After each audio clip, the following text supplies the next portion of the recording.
რუსეთს გავლენა აქვს სწორედ იმიტომ, რომ 2004 წლიდან, მაშინ როცა ჩამოყალიბდა ნაციონალ მოძრაობის ახალი პოლიტიკა კონფლიქტებზე, ჩვენ მთლიანად გადავაბარეთ მასის გავლენები.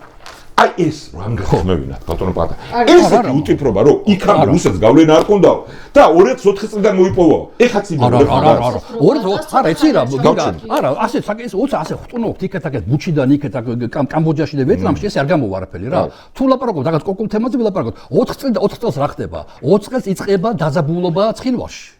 დაძაბულობა იწყება ცხინვალში. დააჩვენ ვაძლიერებთ რუსულ კომპანიებს. მანამდე თქვია დარგომის ხელშეკრულებიდან 92 ივნისიდან მოყოლებული 2004 წლამდე მეტნაკლებად ცხინვალის რეგიონში მიდიოდა სამშვიდობო პროცესები. რაღაც მშენებლობა, გზები, ასე ხალხი, ბევრი დენველი ქართველი დაბრუნდა გარდა ცხინვალისა ყველა რეგიონებში. 4 წელს იწყება დაძაბულობა. ამიტომ რაკეთ კონკრეტული კითხვა დამისვი, კონკრეტული პასუხობ. 4 წელს ეს გამოდიოდა. ანუ ადასტურებ რუსეთმა გავლენა მოიპოვა მაგის მერე. კი, რუსეთი გაძლიერდა მას შემდეგ რაც ესკალაცია მოხდა ზაფხულში და ჟვანიამ განუხდა ხოთაშურის ეს. ჟვანიამ კოკოითა ხელი მოაწერა სოჩაში ამ ხელშეკრულებას, სადაც ჟვანიამ საქართველოს სახელით, ქართული მხარის სახელით და არაფერს არ მოწერია ხელი. როგორ მაშინ ამოგეძია რომ არიცი და ხოლო ქვია კოკოითმა ხელი მოაწერა სამხრეთ ოსეთის სახელით და ეს იყო ერთ-ერთი ყველა ხელი ბოლოს ხელი მოწერა ჟვანიასი სამწუხაროდ 2 თვეში გარდაიცვალა. ანუ იყო ეხლა და კი ბატონო გამოგიგზავნით და შეიძლება გამოვაქვეყნოთ ეს ქვია ეუთოს ხოთაშურის ეუთოს მემორანდუმი არის ეუთოს